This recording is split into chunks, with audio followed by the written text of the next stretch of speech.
want to start with a quick video. So this is a friend of mine and Scott, Louis Clark, and this is his organization in Chicago that does ministry. A lot of their ministry is focused on hospitality and how they have dinner around the table. And so you'll hear some of the language. There's some things I want you to kind of think about here. I think it'll help frame the conversation for what Leslie and I will talk about. Leslie, can you mute your volume? Yes.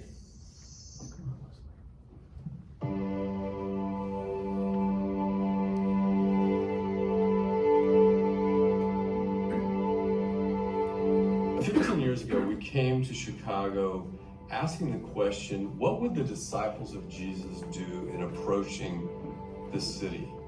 After being trained by Jesus, how would they make disciples here in Chicago? C.S. Lewis says, if you do the first things first, you get second things thrown in. But if you do the second things first, you will lose both the first and the second things. In disciple making, the first things are love, friendship, hospitality, belonging. If you do those things first, you will have authentic community, as we see Jesus had with his disciples, which we could call church today. And you only get this, though, if you do the first things first, as Jesus demonstrated for us. I think for us to best understand what it means to make disciples, we have to recognize what disciple making is not. That disciple making, according to Jesus, was not a program, was not curriculum, it was not a mentor-counselor relationship. It was the Son of God animating the principles of the kingdom for and before those he called to be with him. And as we make disciples today, that's what we're calling people to do. We're walking alongside of them, pointing them to Jesus. Disciples are made in relationship. They're not made in a classroom. There's only so much that can be accomplished by reading something or studying something. Those are important. But really, disciples must be made in relationship. It's the way Jesus did it, and that's the way he modeled for us. What we do ourselves and what we try to model for others to follow is being involved in one another's lives day to day. It's not that we don't gather once in a while, we do, generally around a table, around a meal, and that's a great time, and it's an important time. But that's not the main point. That's more an outflow of what has already been occurring all week. Day in, day out, kind of 24/7 life together through the highs, the lows, and everything in between. Well, I think if disciple making is fishing, community is the sea. It is the context. It is where you make disciples. I think it's very difficult to grow spiritually apart from a community. In order to understand hospitality and context to disciple making, you have to understand what the two of those are and what they are not. Hospitality is not throwing a dinner party. Hospitality is sharing of yourself. I think what Icon can do and what it does is it offers people a vision of possibility. It captures the imagination for how to do the Christian life in a really relational way, in a way that invites people into a family, that we're living together as a spiritual family following God.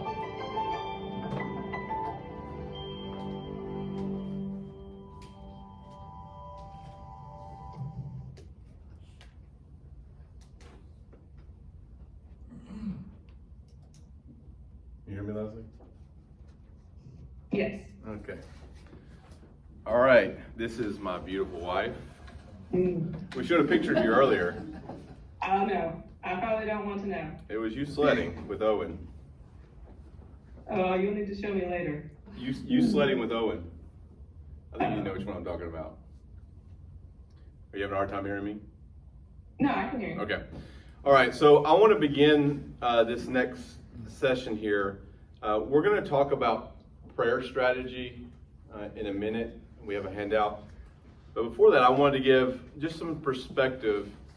You know, I talked a little bit about, security for the guy, letting people into our castle. Like, we want to really have a place where we can let our guard down, being one of our things for us. But Leslie, I wanted to give you a second to share just what your maybe obstacles were for hospitality before us trying to put this into practice, and then what you've kind of learned from that. I'm happy to share.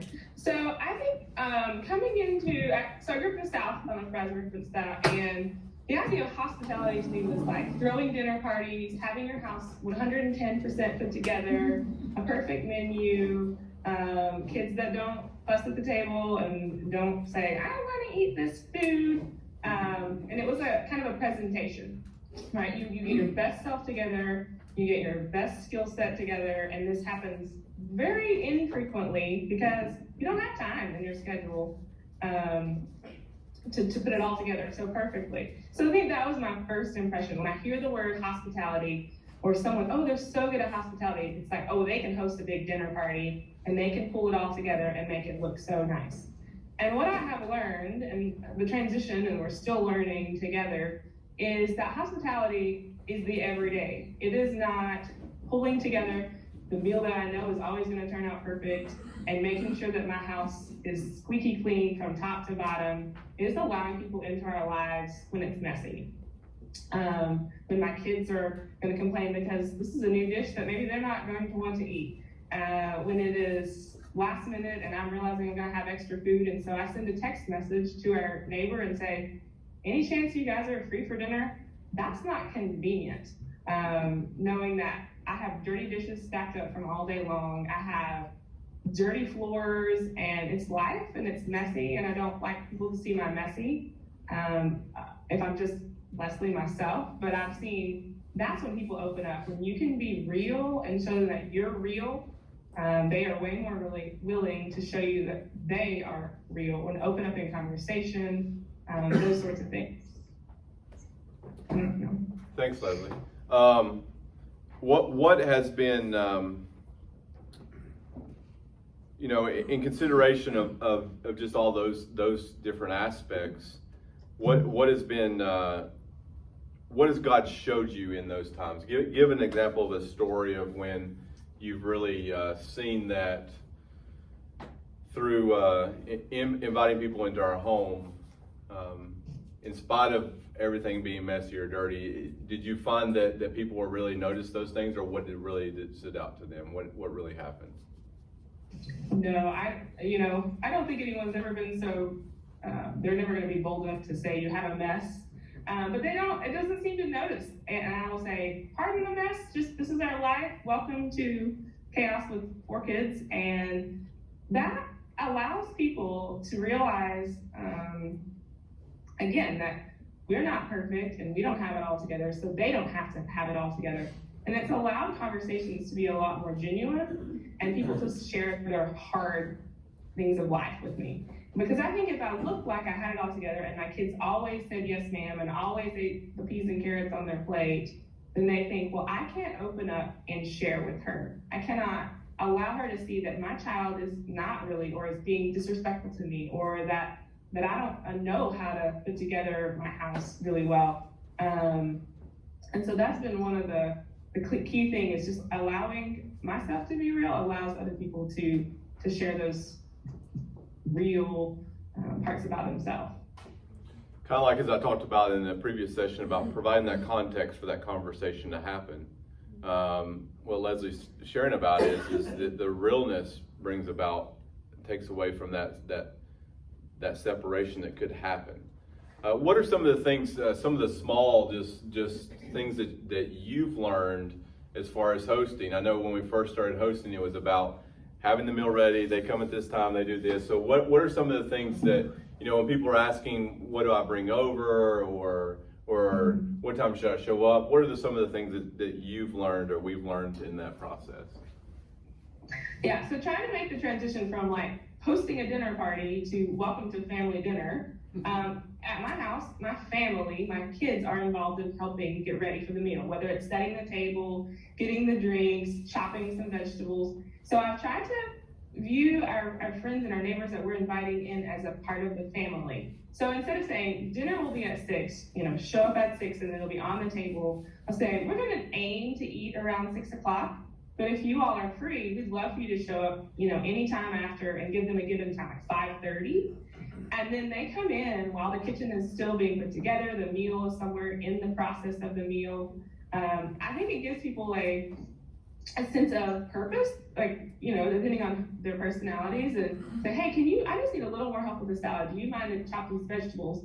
And then it relaxes the tone. They don't have to come in all ready just to sit down and to get straight to dinner. It allows you to have conversation before you're trying to put all the things together. And so that has been helpful, just to have like an open-ended, we'll aim to get around this time, come on in, join the mix early. Another thought about that. Oh, and not about people, a lot of times people ask, what can I bring? What can I, how can I help? And I don't want to deny someone an opportunity, and I usually will respond saying, if you have a busy week or it's a busy day, feel free, but I'll take care of it all. But if you'd like to bring something, I'll give them a category, an open-ended category. You can bring dessert if you like, or hey, can you bring a salad? Bringing something, I don't know, if you have our church potlucks, right? When you go to church potluck, you feel kind of funny on a Sunday morning if you show up and you didn't have a dish. So allowing someone to bring something along, instead of it being a burden for them, they feel like they've been included, they're a part of it, they've contributed to it. So it's more of an hour experience instead of Leslie and Brad are hosting an event. It's we are sharing a meal together. So remember, we talked before about the idea of experience, right? And so what Leslie's talking about here is what we've really discovered is as much as we can invite them into that experience as possible. Now, sometimes it's sitting at the table while my 6-year-old daughter is coloring pictures with them, right?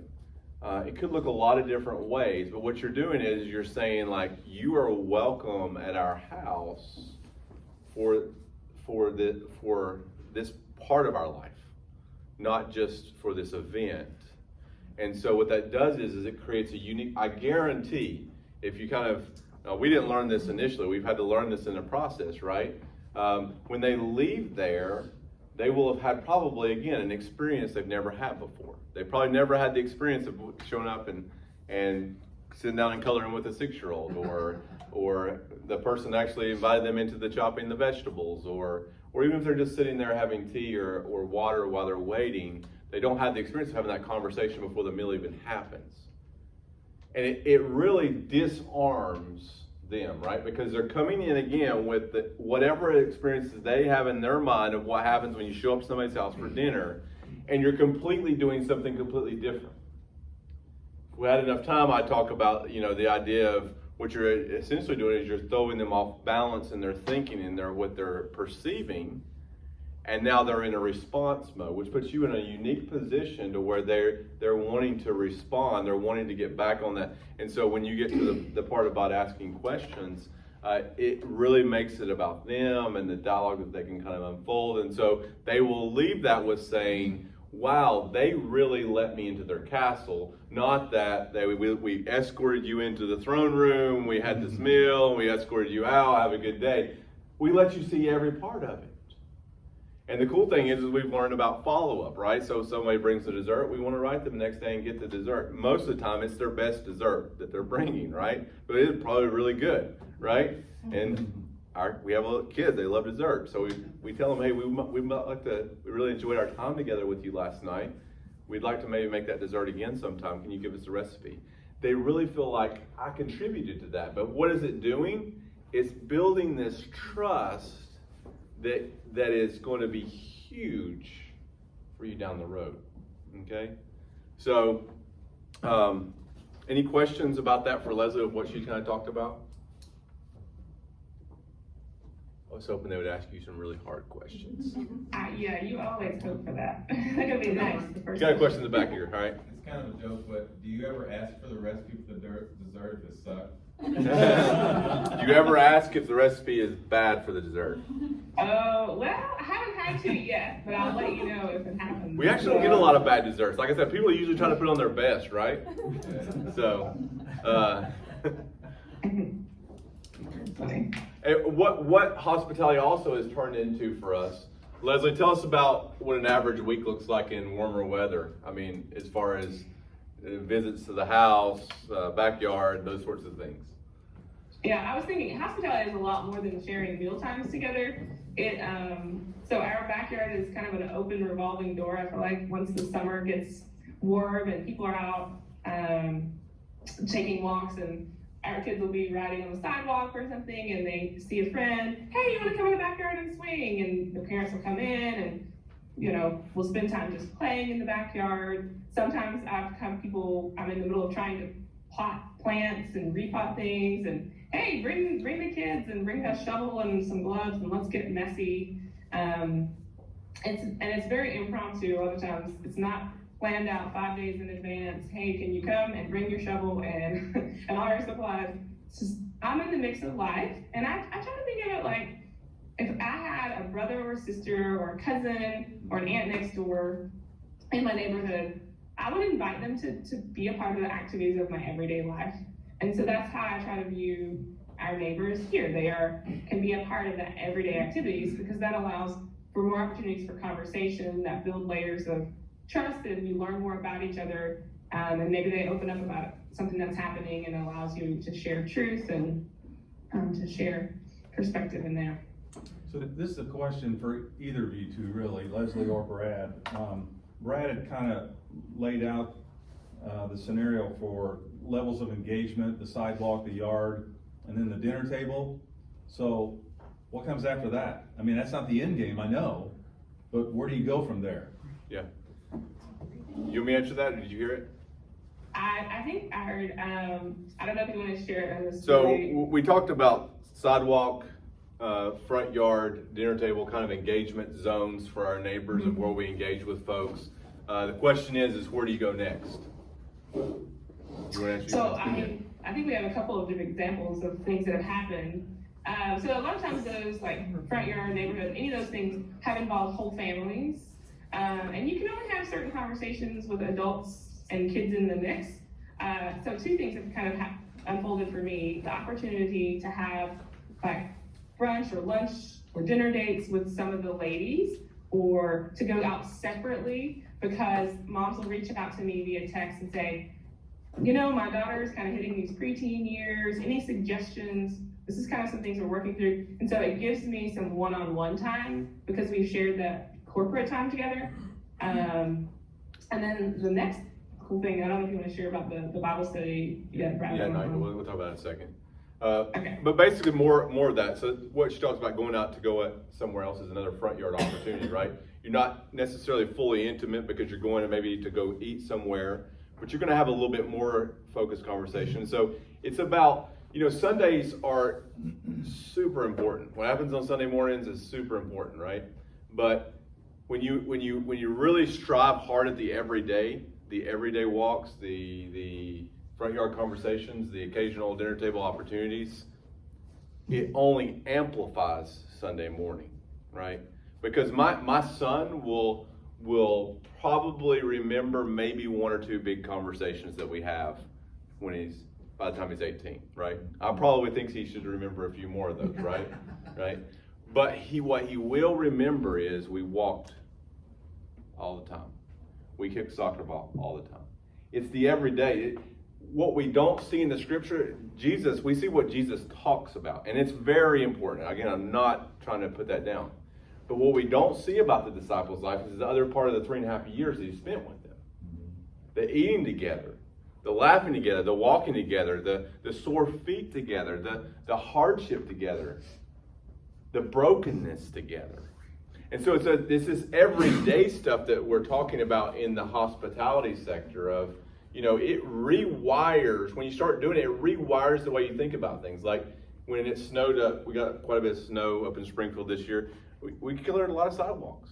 We had a random neighbor write a note who we don't have a lot of engagement with because we just haven't had a lot of connection points. They've got one of the signs out there that says love everything but God in their yard kind of thing of, love this, love that, love this, right? But they wrote a card and they've stuck it in our door and said, thank you for clearing the sidewalks. We love our dogs. They're a big part of our lives, and we're older and we can't get around. You really showed how much you love this neighborhood since you moved in. Now that's a front yard moment there for us, right? That's like we walk by your house, we've had those conversations occasionally on sidewalks, but we've not really made it in the front yard. They just stepped into our front yard, right? So that means next time they're out, we can physically step into their front yard and have that conversation, and we're eventually going to get to the dinner table, right? We're not going to hit every neighbor. We have some neighbors that we maybe rub the wrong way, or they perceive we're up to something more than just loving them, right? That they perceive like, well, they just want to get us in a church building or whatever when they hear they're a Christian. And they don't. We don't try to do everything. We just try to love as many people as we can.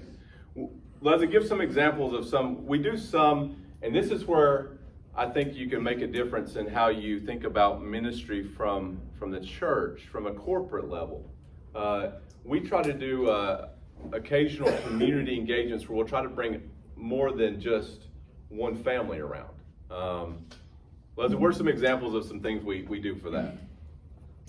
Right, so in the fall, last year, we had a pumpkin painting / carving event with hot dogs and easy food. And it was a neat opportunity. We invited, lots of just neighbors. We also invited some of our friends from church, so that we had this mix and mingle between the two groups that shared having conversations while they're trying to figure out how to carve pumpkins, and then it got dark and we're having just a good time. Roasting marshmallows is another thing that we've done.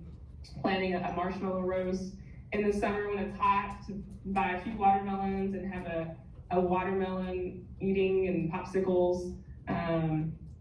We've also sometimes have a water gun fights. We'll bring all the kids in, sometimes it's just kids. But a lot of times we try to invite the whole family, try to think of things that are conducive to bringing everybody in.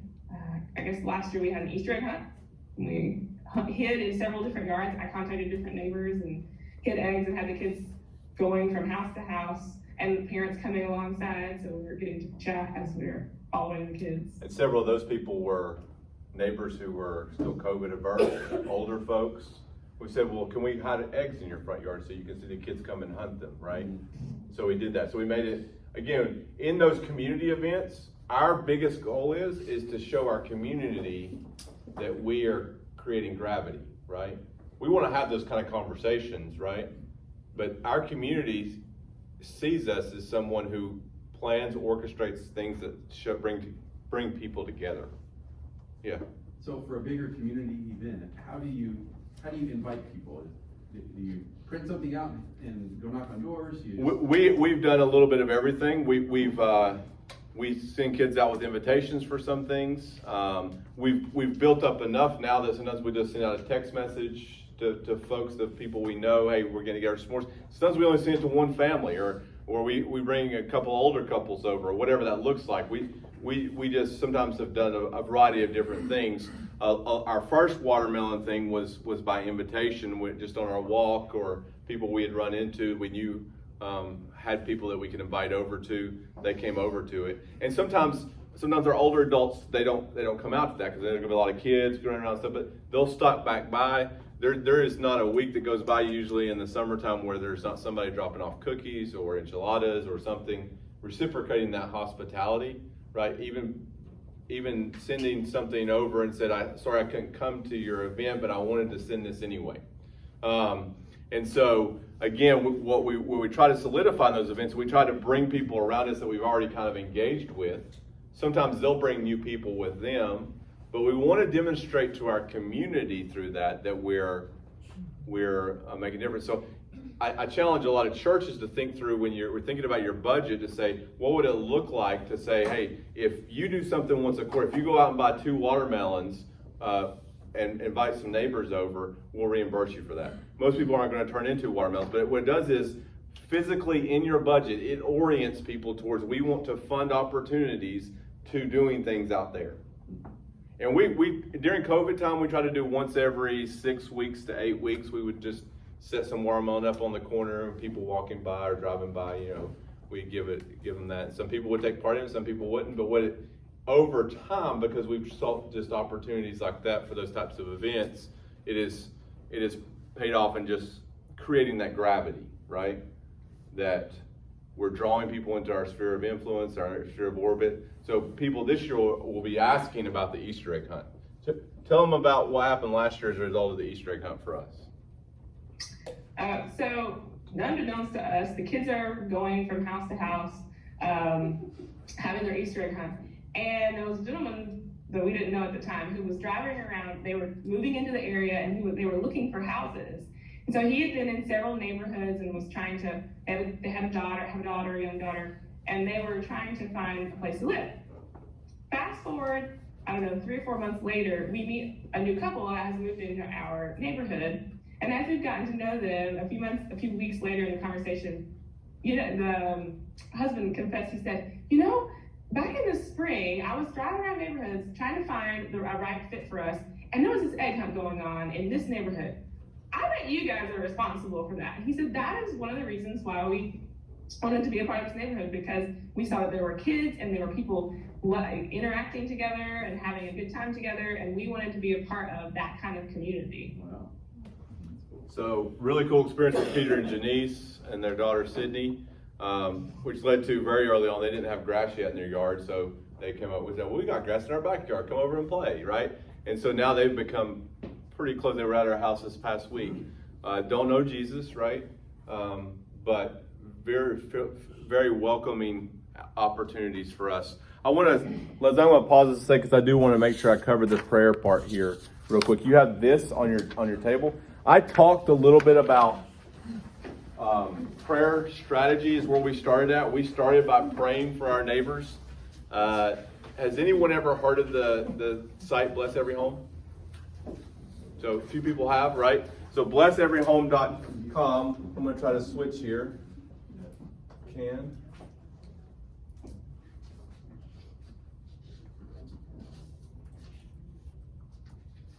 So this is a free site, a free account you can get. And when you sign up, you can get the names of the people. Now this is going to creep some people out, right? If I tell you the church version of it, where you know income levels and other stuff, it's all based on open source information, okay? Using it for the Lord. But this is our neighborhood dashboard here. Now we've expanded ours a little bit bigger because we walk a bigger route, right? So you can change the size or the number of neighbors. So if you live in a small area, you can manipulate that up here in your settings on how many houses you want to pray for. But these are houses that we're praying for. If I was to put this on a map view, right, I can see who I'm praying for consistently, who we maybe had caring opportunities for, who we're working in discipling relationships with. And so if the church has one and everybody links themselves to the church, it will have a church level dashboard for it. And so these are the people in our neighborhood here. And what we did was, we didn't use this, but once you sign up for an account, put your address in there, we printed out this list here. Okay, I don't know why we're on there twice, but we are. We printed out a list, and we set this list on our dinner table, and we prayed for a family at night off of this list. And so you could scroll down and you could see the people on the list. It doesn't tell you a lot of other information about them. So Mr. Vince, Miss Kay, they live next door. So we could go in here and add notes. These would just be our notes. We usually just wrote on our copy that sat on our table. But what I've constructed for you here is something similar to that. So this will be, you could use this tool, Bless Every Home, if you want to do geographic as your neighborhood, right? And you would maybe put your address on here under your neighborhood. Okay, but you might have more than one neighborhood that you run in because you work maybe somewhere secular, or not that you couldn't have that in a Christian environment, but where are the places you come across unbelievers? If your kids are in school somewhere, you might put that as your neighborhood, right? And so this is, again, a tool you can use to set on your table, or you could print this list off, or you could have both. But the idea is where are my neighborhoods? Where am I regularly encountering people that I want to regularly pray for? So if your kids are in a school and that's one of your neighborhoods you're running in, you're thinking about praying for teachers, you're praying for opportunities, events, those sorts of things that you would come into contact regularly with people. And then if you observe something, you have a conversation with someone in that neighborhood that's important or about that neighborhood, you would write that over there so you can annotate it. This isn't just something you fill out one time, you put in the shelf and file away somewhere and never look at. This is something that sits somewhere where you can regularly use it.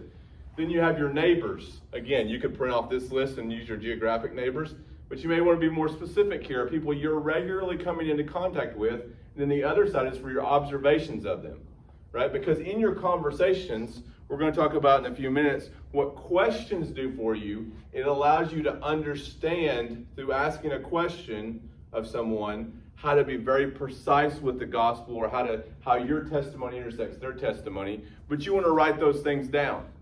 John doesn't have a good relationship with his wife. Write that down, right? Presumably this doesn't sit on the kitchen table when they come. No, it doesn't. No. Wouldn't recommend that, right? Or some sort of code word there, okay? I don't know, but you may just want to say, pray for the marriage or something. Whatever you want to put here, but these are observations that you can pray for, right? And then these are events. Like, for example, our geographic neighborhood has a picnic every year, right? So we try to attend that picnic, but we maybe want to make sure that that's listed on here when we know the date. So we're praying for that picnic, because that's an opportunity for us to meet new neighbors.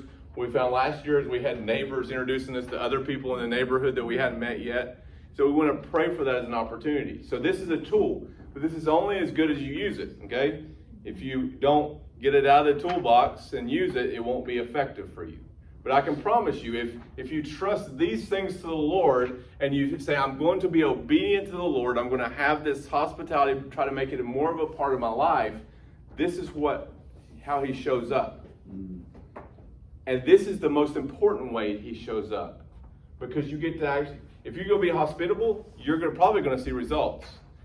But the bigger joy is seeing God respond to your prayers through your obedience to celebrate what he's doing, reinforcing your faith in him, therefore propelling the process. A lot of times we can be obedient to the Lord and he will do things, right? But when we pray about it, we're exercising our faith, saying, God, we believe you can do things that are out of our control, out of our ability, through the Spirit. And then when we do them, we see the same results we would have if we didn't pray maybe. But we get to reap the joy of seeing God hearing our prayers, showing up and doing what we've asked for, therefore propelling us to pray more effectively. Does that make sense? This is a big thing right here. All right? So you don't have to use this. We've used index cards before. We've used this list. Lots of things you can use, but have something that you're using regularly. And if you want your dinner table to be the place in which you're doing this, what better place to pray for that you would get better at it? Okay? So we haven't hit it every night. We started this new thank you thing we've been working on, and that's been good for us, but you won't hit it every night. You just want to try to make it a regular pattern of most of your life. Any questions on this? There's a lot more that can be said about this, but this is a huge tool for you. So is this a good tool for starting out, but at your family's own stage, there's not enough, like it's too simple or something? Or? No, I mean, this for us would be, we haven't done this in a while. This is good good for us to go back, print this out, revisit it. And for us at this point to say, like, we know, I can walk you around this neighborhood and tell you, 2 dozen, 3 dozen of these people and a lot of things about them. But for me now it is, which are the neighbors that I'm really trying to go deeper with? Peter, Janice, Cheryl, those types of people. And so you may want to refine this as you go along. You had a question? Yeah, on the website, what do the different colors represent when you had the neighborhood of homes up? So if you use it on here, you can click on things like pray, care, share, and disciple. And so if you're using this as I haven't been great and effective at keeping this updated, but if you wanted to say, hey, I want to keep track of the people I'm praying for, and there's also an app for this, so you can log in on your phone and you can tap share, care. So let's say I prayed for that person, then I'm keeping track of who I've prayed for and how many times I've prayed for them. Let's say, okay, hey, I went and cleared their driveway of snow and stuff. All right, I want to click the care button. If I click that care button, they're going to show up yellow now because that's the higher degree, right? All right, if I get an opportunity to share the gospel with them, or that sharing point is at my dinner table, and that way, if you were tracking it in a larger sphere of a church, you would actually see the whole roll-up of everybody who's been praying for, whoever's been across the whole network. There's an option in here in the settings where you can say, I want to be a light, and it lets you see other people who have elected that in your geographic neighborhood. So you can actually say, hey, there's 2 lights working. I think you saw it in mine. So that means there's a couple other people from other churches. I don't know if it necessarily lets you See that? But you can see there's 3 lights in my neighborhood of these homes here that are working in my kind of geographic area there. And so that would increase. So you can invite people into that process. So this dashboard looks a little bit differently. This would be if my church was doing this, the church dashboard would show up here for me as well. I can see other people who are praying as well. So it's meant to kind of bring about some clarity in that. Okay. Leslie, you there? I'm here. All right. I'm gonna transition back to the PowerPoint real quick. And I'm gonna go over some question asking, and we'll probably ask you some stuff in between, okay? Okay. So you have a list of questions on your table. And this is where you're gonna make a big difference. You can't see that, can you, Leslie? No, I just see you. All right. Let me share the screen.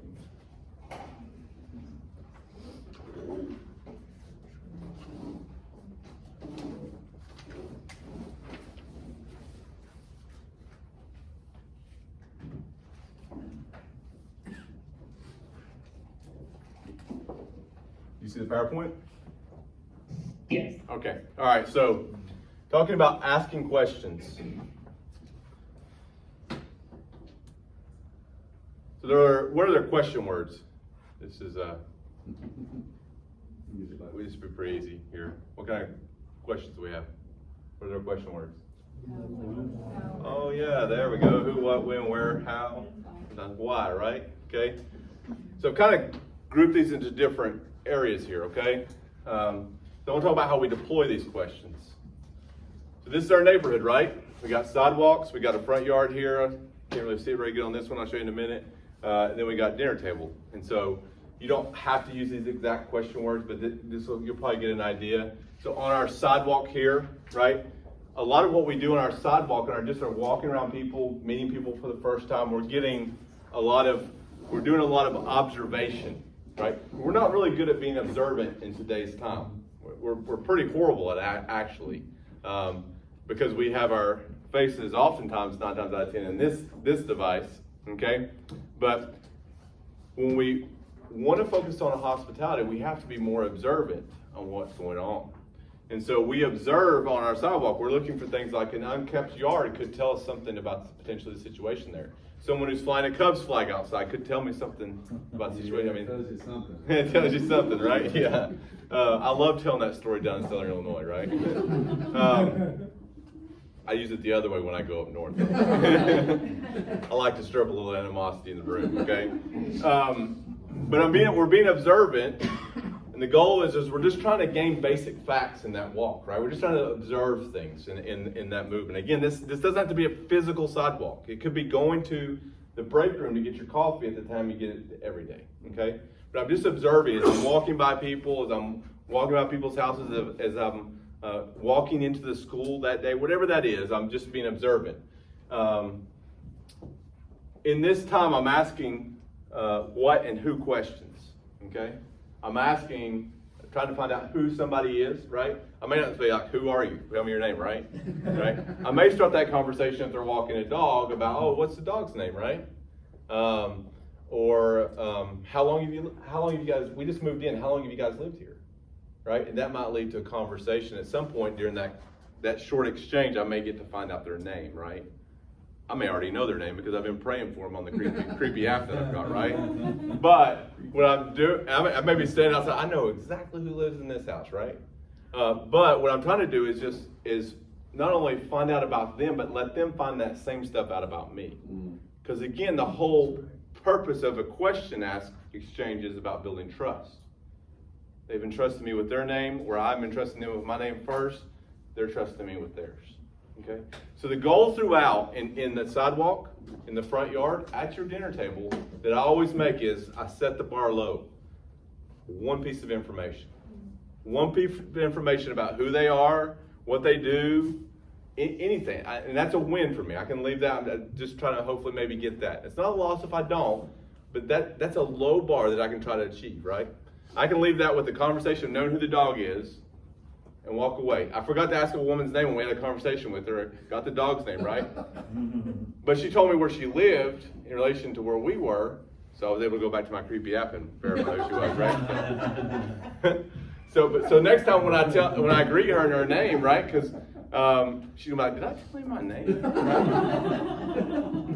I was telling my son that was going to happen down the road, so because she walks her dog frequently in her neighborhood.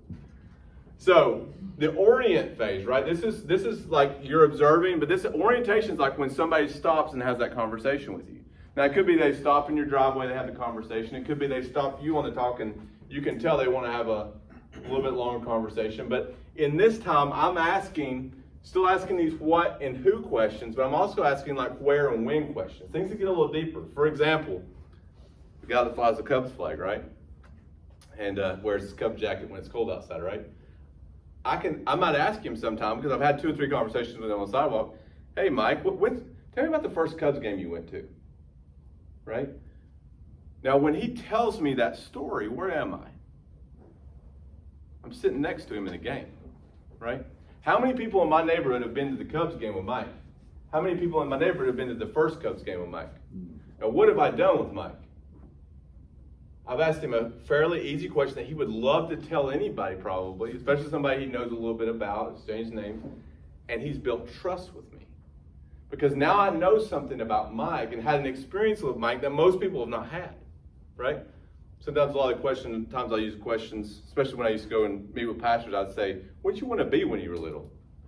And they say something, and I say, well, how'd you get to this? And then the next answer is where I'm really trying to get to. Now, the first question, I'm disarming them, right?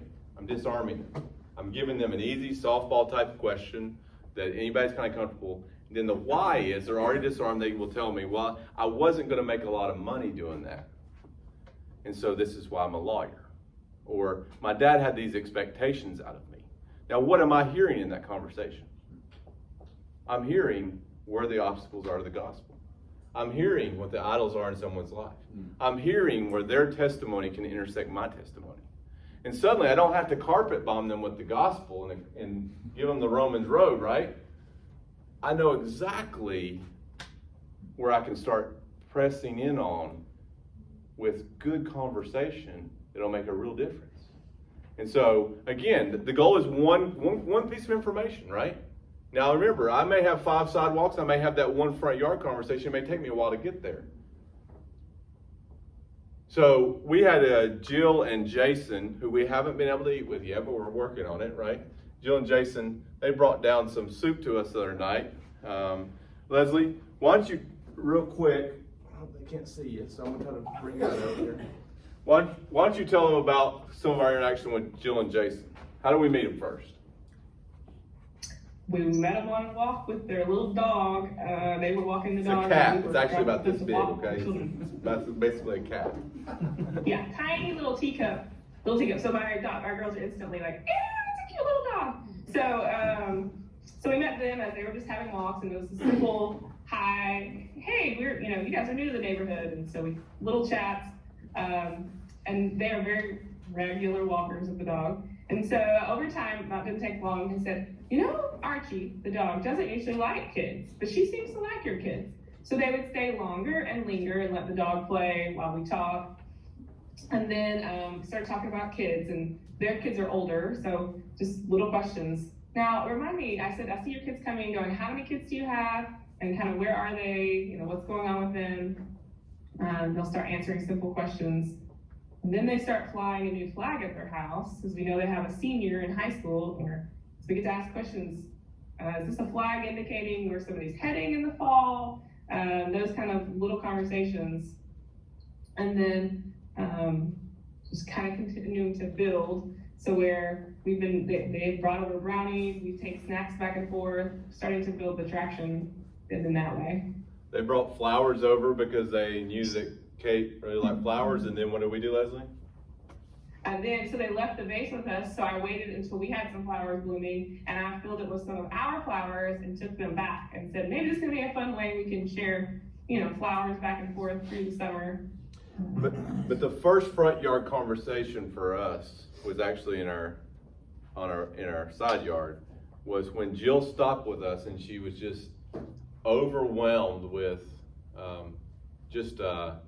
you feel she was just struggling, right? She said, so she this is the first time she actually stopped and had a lengthy conversation with us, and she started telling us about that she was sending her kids back to school because they had the option. They could stay at home, they could go to school. And she's like, I don't know if I'm making the right decision. I'm afraid of parents will be critical of me. And in that conversation, Leslie and I are just reassuring her that she's making the best decision possible for her kids. And when she left, Leslie and I talked, and I said, Leslie, what did you think that she felt during that time? And we just talked about how she had so much fear in her life. And we just talked about how, like, hopefully after she left, that she really felt loved and reassured. And that really further cementing the relationship. I mean, we went to the picnic last year, like they wanted us to sit with them. So it's being really kind of an evolving dynamic there. And they come from some sort of church background, I would say, because of the language that they use and the conversations we've had. But they don't really know Jesus really at all. But they really have come close. And so it's really providing this opportunity to speak and show in their lives what that looks like. And they know that I preach sometimes, and they'll ask me how it went. And so there's good conversation that happens right there, but it's all about kind of just asking those questions, that one question. And so it's about this person most of us like to talk about ourselves, okay? And so providing someone an opportunity to do that will really allow them to kind of do things. Now, again, people asked me this week, said, how do you ever get them to, is it not feel like it's an interrogation, right? You don't feel like they're just getting asked a bunch of questions. I said, I assure you, when someone gets invited over to your house to eat, they've got tons of questions because they're trying to figure out why this happened, right? And so they'll ask. Sometimes it's me asking my question that gets me off of the conversation. So don't worry about that part of it. What you have is a list of questions, and these questions, most of them are developed by Louis Clark in his book, Imitating Jesus, and on his website. But I've tried to break them out in believer and non-believer type questions. I tell people, hey, look, here's a list of questions. Pick 3 that you like and try to ask one of them at your dinner table. Okay? Try to ask that one that you're comfortable with. Yes? Are these broken down into the who, what, when, where? No, how, these why? are all more kind of why, deeper questions. These are mostly for dinner table here. Okay. And what I tell people is like, hey, the best way you can practice this is with the people that are in this room. Because if we only get good at this with the unbelievers in our neighborhood and we don't get good at it with the people in our church, then it's going to be inauthentic. It's going to be programmatic. It's not going to be who we are, right? And so spend the next 2 months trying to have 1 or 2 families in your home a month from your church that you don't know well, and just say, hey, we just want to practice a question with each other. You bring a question, we'll have a question. We'll just share about it. Because most of these have a lot of story that allow a lot of rabbit trails, right? And so just practice with each other. Because I guarantee if there were 10 families which said, hey, we're going to commit to this hospitality thing for a year. We're going to see what happens. We're going to invite 1 family from our church in our home a month who we'll have a meal with, who will have the conversation, and we're going to pray that maybe after we've done that for 3 months or 2 months, we're going to start trying to see if we can invite our neighbors. And some of those will be repeats. You know, we've had some neighbors over 3 or 4 or 5 times. That's okay. That's developing the relationship, right? But we're going to have to try to have once a month average from each of those groups. So 2 meals out of a 30-day period. Imagine what would say if 10 families did that when your church could celebrate. We had 120 conversations at our dinner tables within our church, and 120 from people who were outside of our church. By just saying, hey, we want to try to do 1. That would be a huge win for the church. With no agenda other than, hey, I just want to know something new about you. Because oftentimes we feel beat up and let down because we don't share the gospel with somebody. And again, we are supposed to share the gospel with people. And if you have the opportunity, definitely do. But if you were coming back to your Sunday school classes and saying, let me tell you what I learned about Bob. Bob has this unique skill I didn't know about. And he told me about how he learned to do it when he was a kid. That's a win, because then you can say, okay, now how does that intersect with your testimony? Or what's your next step with Bob, right? Because remember, your first question is almost always not your real question. Your real question is, why is that? Or, hey, can you tell me a little bit more about what you mean by that? You know, because then that really, this is sometimes this is the full question, sometimes this is just a disarming question. So whatever they like to do, ask them about their first experience doing that. If they follow a sports team, if they enjoy doing a particular hobby, tell them how'd you get into this, right? They want to tell that. And when they tell it to you, it's your trust building. So when I have a conversation with Mike about his first baseball game, and I ask him what he wanted to do when he was little, and then the third or fourth time I say, hey, you know that we go to church. I mean, what's your experience with church? Now that to the open first question is a difficult question to have, and it will probably shut the door for you, right? But I sat next to Mike in his first baseball game. I knew what he wanted to be when he was little, right?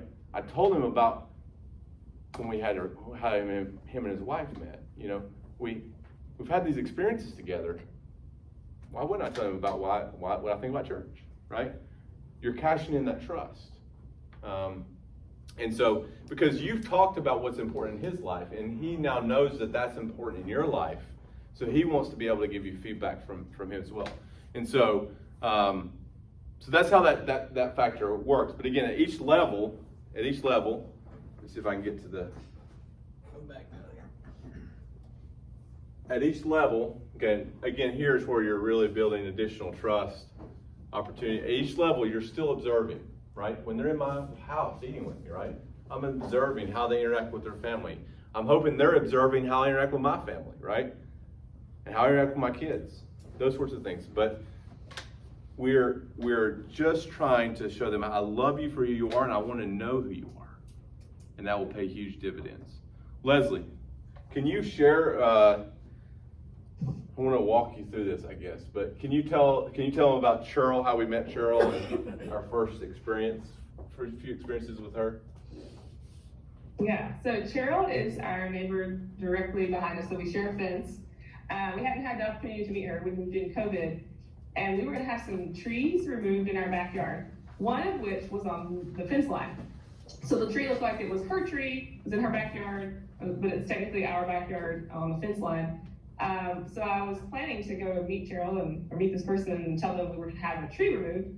Well, I didn't get, the tree company got a jump start on me, and they showed up early one morning about 8 a.m. before I had time to meet our neighbor, and chainsaws blaring. I had to pull on some boots, and it was like a nasty morning, and go to her front door and meet Cheryl for the first time over and say, hi, we haven't met yet. We are your next door neighbors directly behind you, and we're about to have a tree cut down in your backyard. So that's kind of how the conversation started. And through that, we stood there talking. She shared that they were new to the neighborhood as well, and that they had a daughter close to the age, right between the ages of our oldest two kids. And she left the conversation saying, maybe the kids can get together, and that started us off. So after the tree cutting event, the kids did start to play together. They have a trampoline in their backyard, and so the kids started to bounce. And so we got to have little engages. They also walk, and we started having conversations. And they found out what brought us to Illinois and what Brad's job was at the time, working in missions. And so that's kind of built another level of her understanding who we were. And so as we started she was walking through a recent divorce and trying to figure out what life as a single mom looks like. One of the things she ran into was she was trying to figure out how does she want to raise her daughter, and there was an agreement so that they were supposed to raise her in a Christian home. And so she said to me, I don't know what that is. I was raised Catholic. And she said, I don't know what it means to be Christian. She said, I've never really read the Bible for myself. Would you be able to help me with this? And so this is a unique opportunity. Not everyone gets someone coming to you and saying, because we built this relationship, will you come share the Bible with me? But that was how God opened the door as we were praying for her and having conversations. So from that point forward, she said, I'd really like this to be something that my daughter is a part of. And so, you think your daughter would be interested in joining us? I said, sure, I'll talk to Kate, that's our daughter. And so we started studying through the book of Mark. Very simple, that during the week, when her daughter's with her, they'll read a chapter of the book while we're reading a chapter of Mark. And then we get together on a Friday or Saturday evening and have dinner together, have some time, and just walk through the story of Mark. It's given us a lot of opportunities to ask her to ask questions. Some of it's simple Bible knowledge, some of it's more heart-probing. You get into Mark where the kind of midway point where Peter is confessing who Jesus is. And so having a great conversation about, we're either saying, Jesus is who he says he is, or he's a liar. So neat opportunities there. She's opened up to ask questions about parenting and raising teenage girls and those kind of things. So we're actually about to wrap up the book of Mark, really neat, right before the last two chapters of Mark are going to deal with the crucifixion and resurrection. We're going to wrap that up right before Easter this year. So I'm super excited to see all that God is doing and going to continue to do as a result. And this has been over a year now, right? Mm-hmm. Yeah, over a year. And yeah, we're not all going to have this opportunity where somebody says, well, study the Bible with me, right? Right? But this started, we would have never had this opportunity without hospitality. We'd have never had it. And we've had a lot of other cool opportunities, right? So I talked a little bit about discipleship and how Leslie, tell the story of when, that's Josie. She's probably going to hide from when she realizes she's on the camera with everybody. Oh, wait. That's one of the sick ones, right?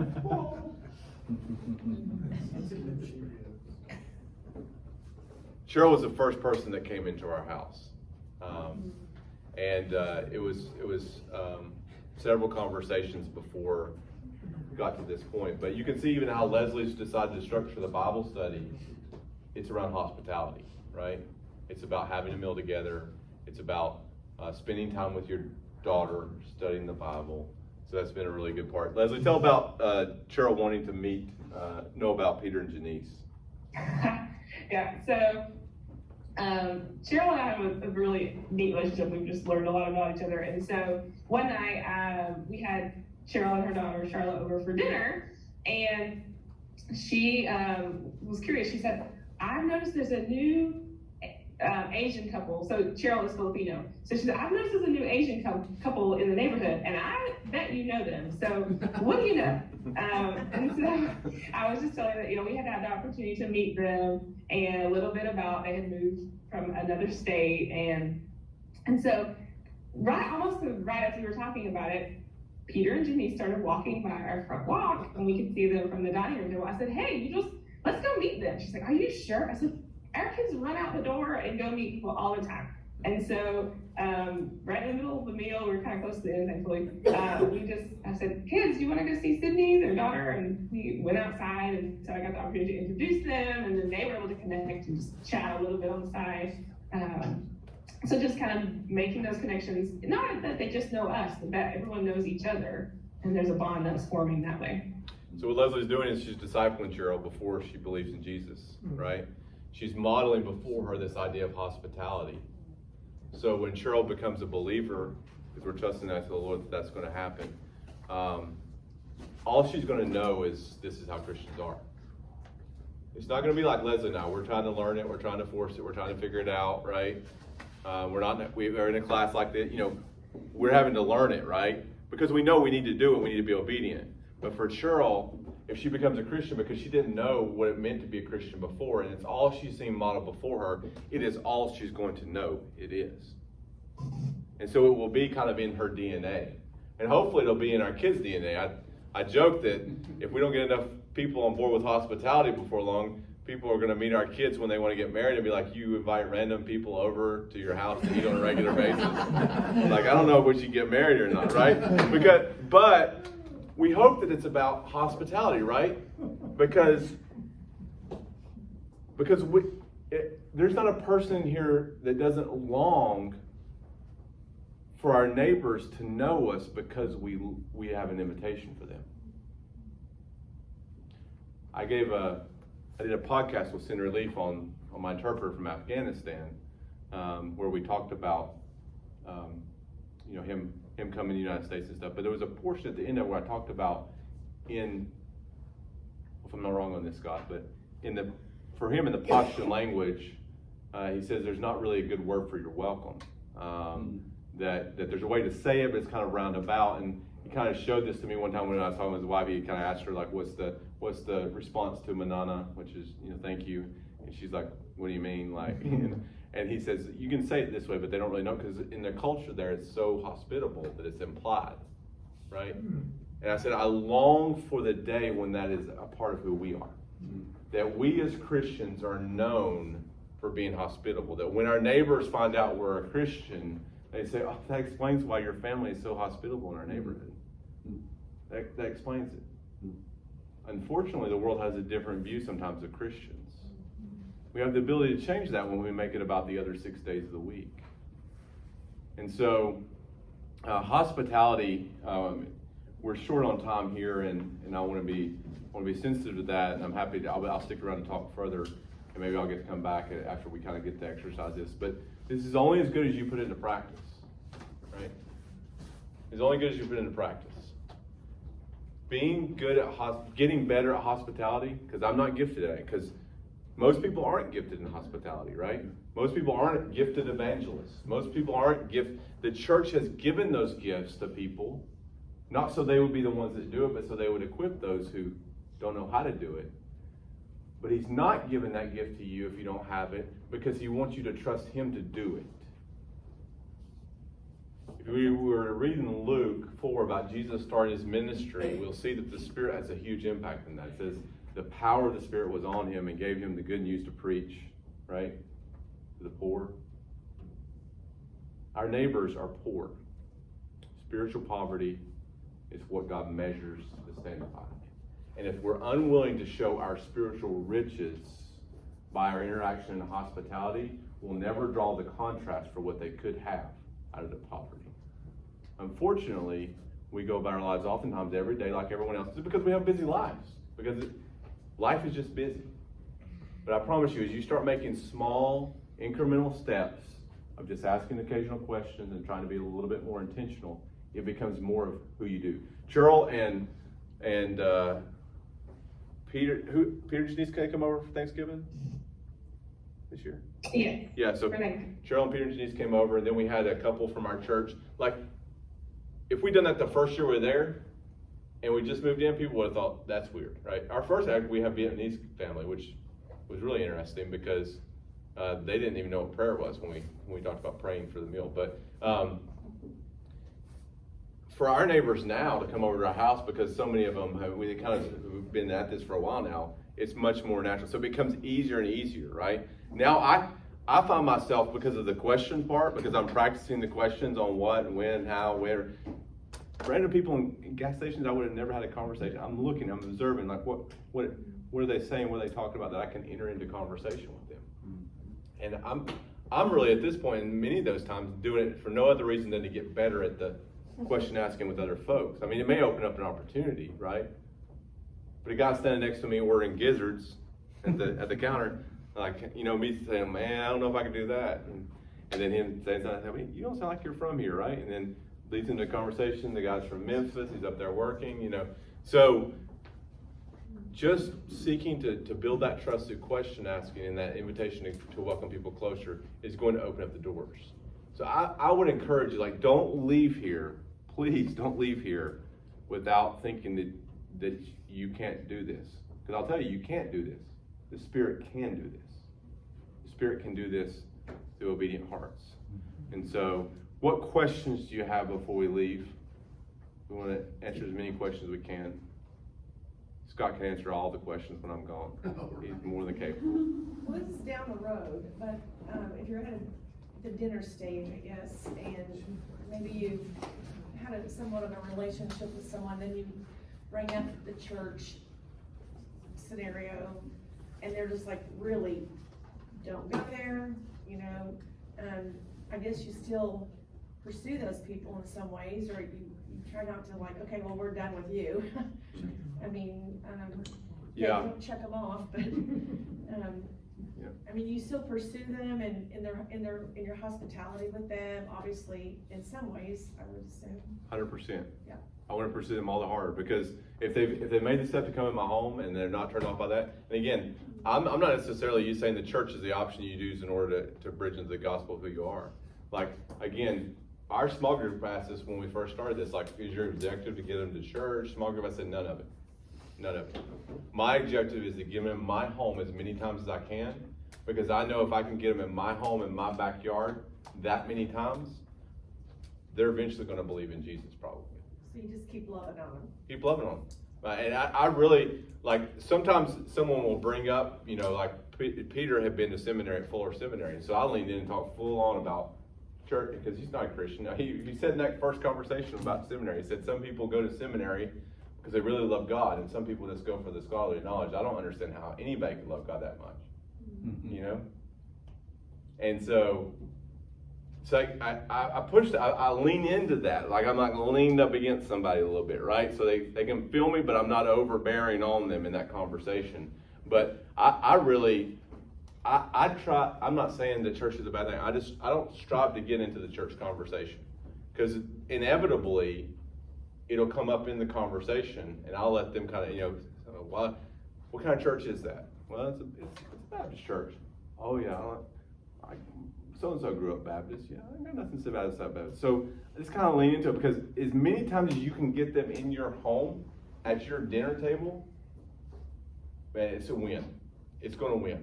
With Cheryl, we've invited her a couple of times to church, like Advent, stuff like that. They came to my son's baptism. Actually, Charlotte came and the dad came, right?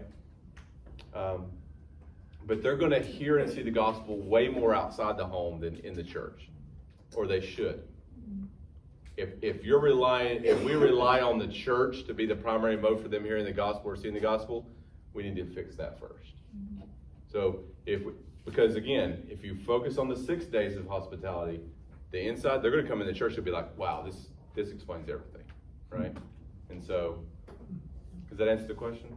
Yeah. Brad, do you find that when you have people in your home, you're obviously making it a point to ask questions? You hit on this earlier, but talk more about how often do you find people are good conversationalists? You know, are they coming back at you, or is it you kind of? Sometimes I'll leave that. Sometimes, I mean, like, you just mean if you have a couple in your house, first time, regardless of if they got kids, not kids, whatever, asking them how they met each other. You know, how do you guys meet? You know, they tell that story. If they don't immediately kind of reciprocate, which they often will, like, I may interject, well, Leslie and I met a little differently than that, you know, and lead into how we did it, you know. You'll pick up those natural transition points of like, I'm not forcing my way necessarily. Do I want to tell my whole story or anything? They may ask more questions that, but I at least want to let them know I'm comfortable enough with you to let you know how our relationship started too. Does that make sense? Yeah.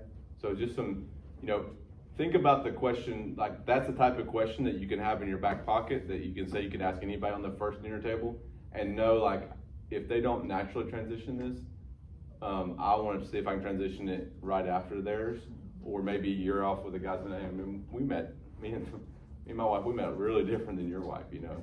I really enjoyed hearing your story. Let me tell you how we met. So that's a natural way to kind of, you know, help balance the conversation, because there are some people that aren't great conversationalists.